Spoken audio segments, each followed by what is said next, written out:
There are no, there's no good fortune if you're in a safe space.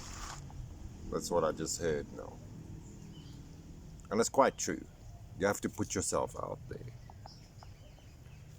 It's not a comfort zone. So sometimes,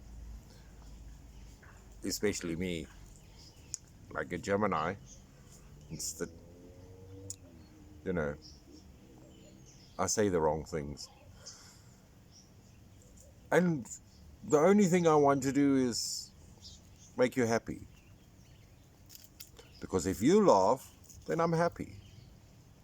Maybe I should practice being a comedian and get the punchlines right. Roy, y'all. I'm royal. My ex used to have nightmares. The royal family in England had been, decimated, destroyed, killed, whatever. And I was the next in line. That was the dream. But I was gallivanting in these pubs and bars and that. Dreams can make or break, you know. But the royal part, you know, royals, my parents used to sing God Save the Queen. Their parents used to say, no, God Save the King, because they were under King George, the present Queen's father. Their parents also sang God Save the King. Here in Gauteng, it used to be the Transvaal in South Africa, but we originally are the original Zuid-Afrikaners, because the Cape was a colony. The Transvaal was a country. We had a president. We are the original South Africans.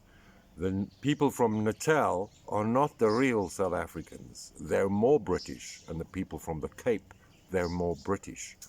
We're more of the Dutch. Little background, because we didn't like, but the English-speaking people still, there was a king and there was a queen. In 1953, we became an independent country. And we got our first prime minister became the president, which was Jan Smuts. Which Jan Smuts, was our prime minister under the queen, under the king. I can't remember the proper politics at the time. I wasn't born, but Jan Smuts was the first Director General of the United Nations.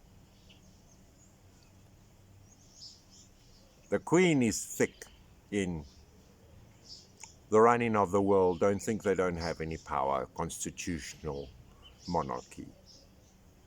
They have a lot of power because they bring in a lot of money, and they have a lot of money in investments and in land, and the Queen doesn't pay tax on her land because she owns the land. The people who pay tax to her. That's why she gets paid. I grew up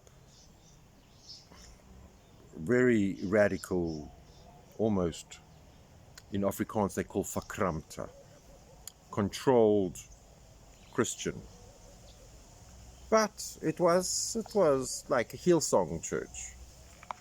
So I think that's evil today. If you see the pyramids, and then I'm discussing evil on another channel, and they say, no, there is evil. And I said, but there's no evil. There's not even the Lord's Prayer. But there is the evil. Deliver us from evil, for thine is the kingdom, the power, and the glory. But if you've delivered from the evil, then there's no more evil then. Stop glorifying the evil. Stop thinking other people are evil because they do things that you don't like, that you don't know, or you don't understand. And then you think it's evil. Like the royals. We weren't allowed posters on our walls. You know, like everybody else grows up, they got this, they're rock stars, they're not porn stars, they're pin-up girls or whatever. I wasn't allowed that. But my sister was allowed this one poster of Lady Di, Princess Diana. Beautiful. It was always on the back of when she closed her bedroom door. That's what she would stare at.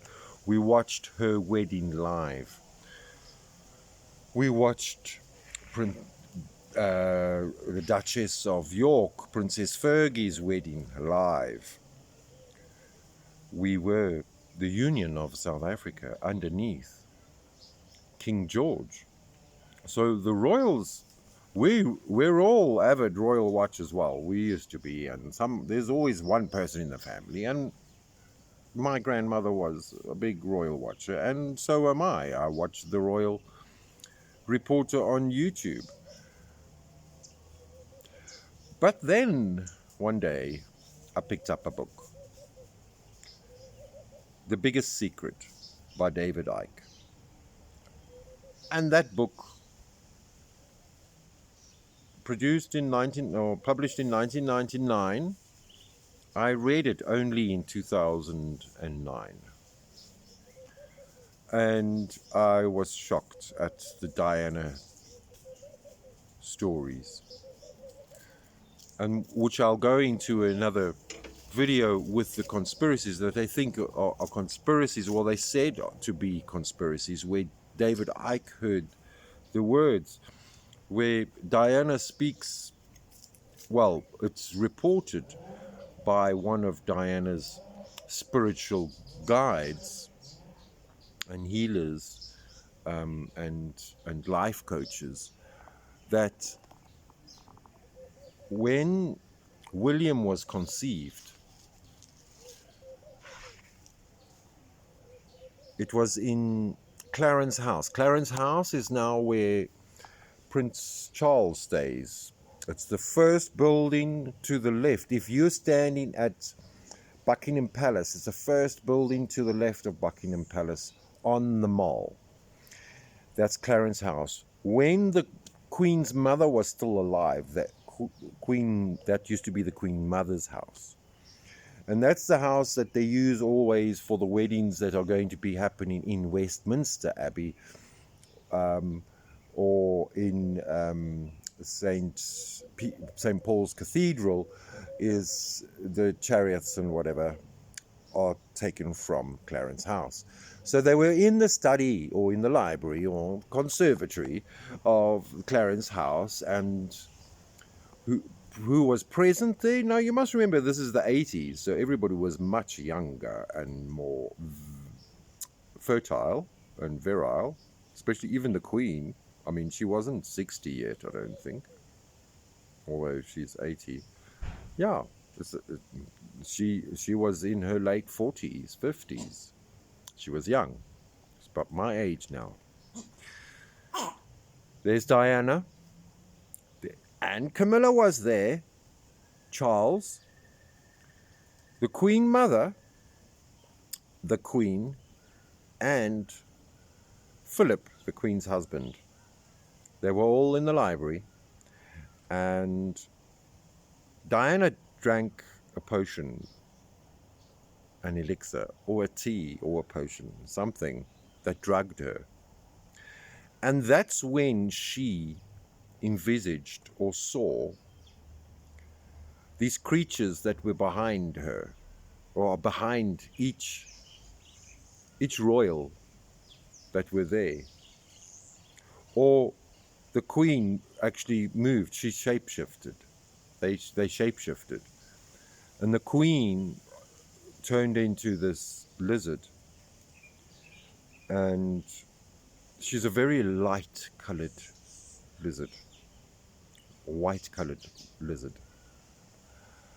And they spoke to her and they said, this will only happen once. And they took this silver, like the Pope.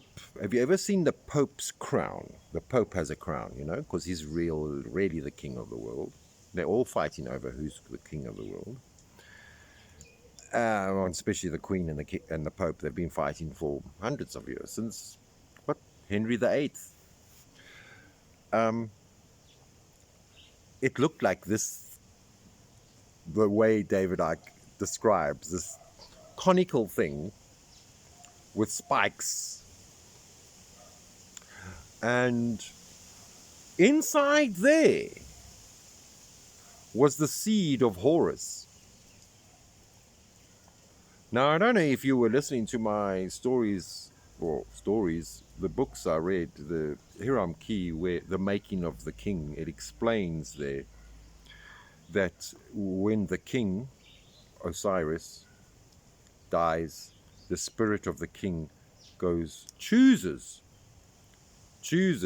the spirit of the sun. And the sun is lifted up, and he enters the sun, and the sun becomes Horus. That's where I learned that Jesus is not God. Until God dies, then maybe Jesus will become God. This is how it's called a natural succession. The son will only inherit once the father is dead.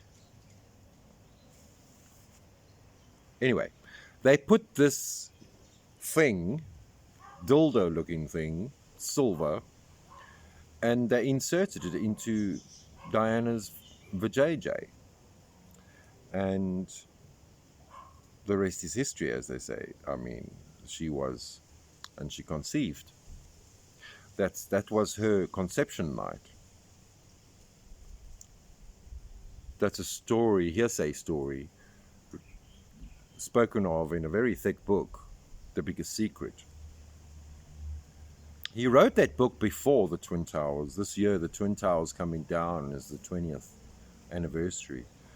Oh, what we know now, we never knew back then. I didn't know back then how we get played by the powers that be. I mean, the Twin Towers, in my mind now, the Twin Towers came down because they wanted to redevelop the area, ultimately.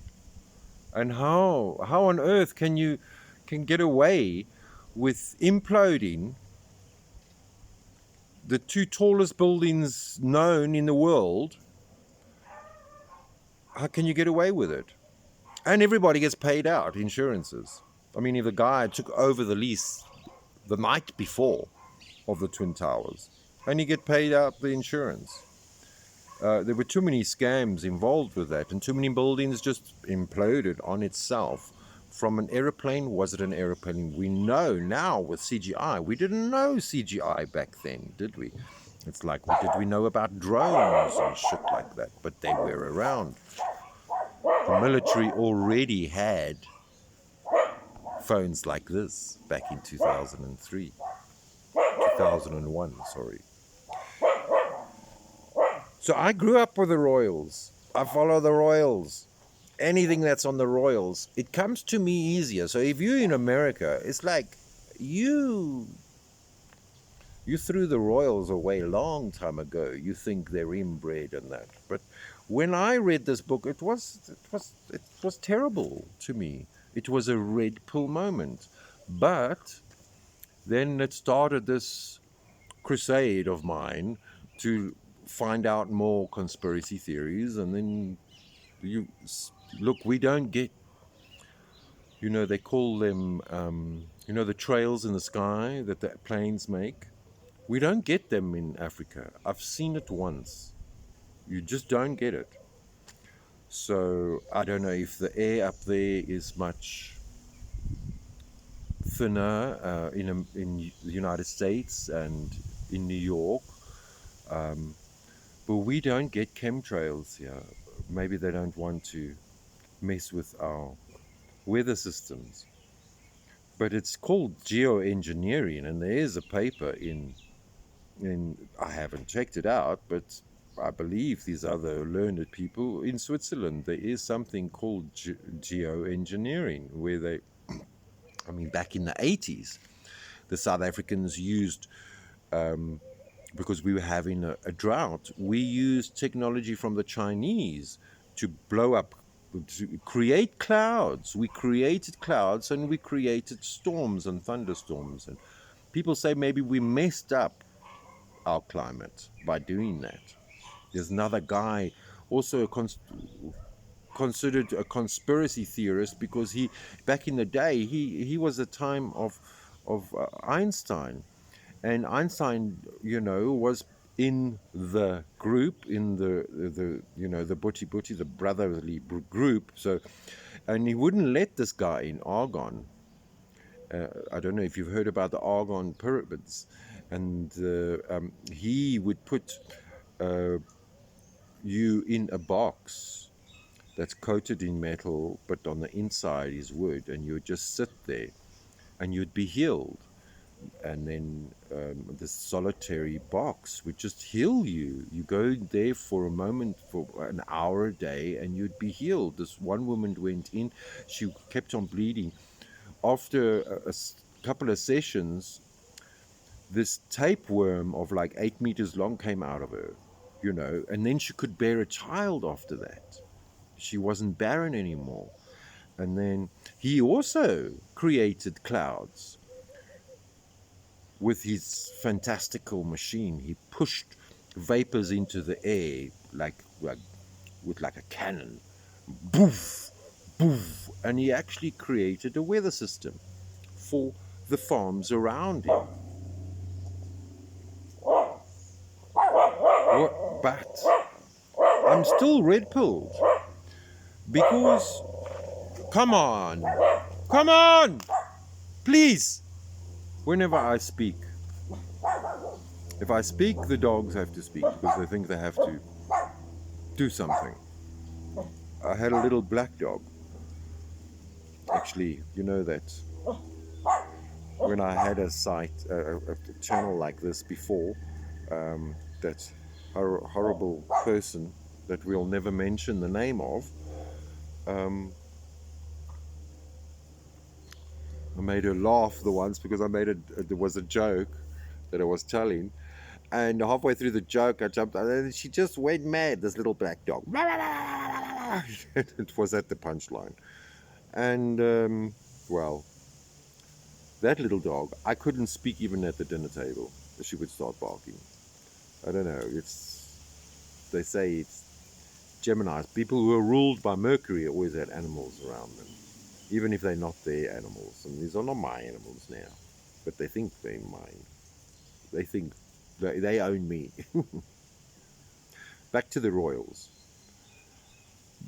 You can't take them away. You can't cancel them.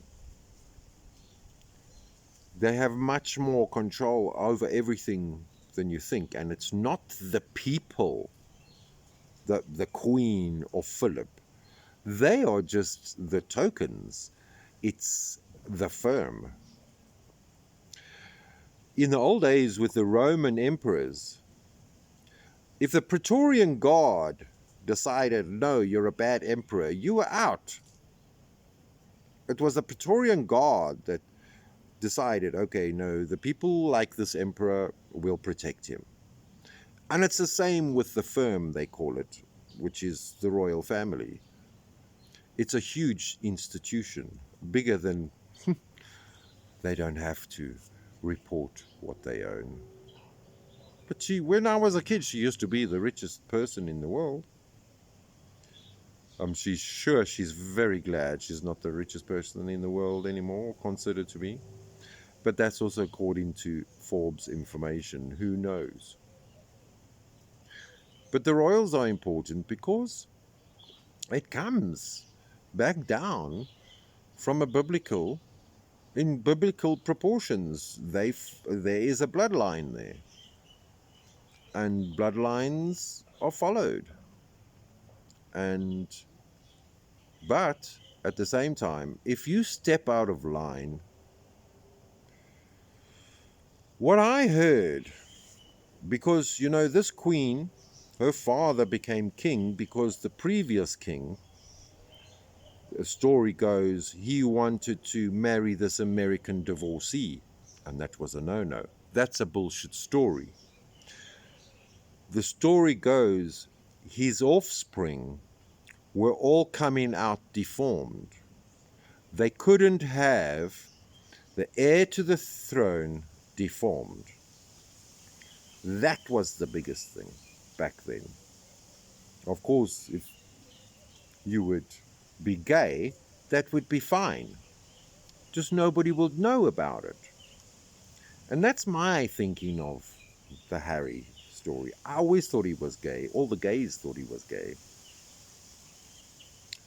Too homoerotic he was. Now he's got a beard, literally, and what they call a beard, a wife on the arm. But there's another word called a carpet knight.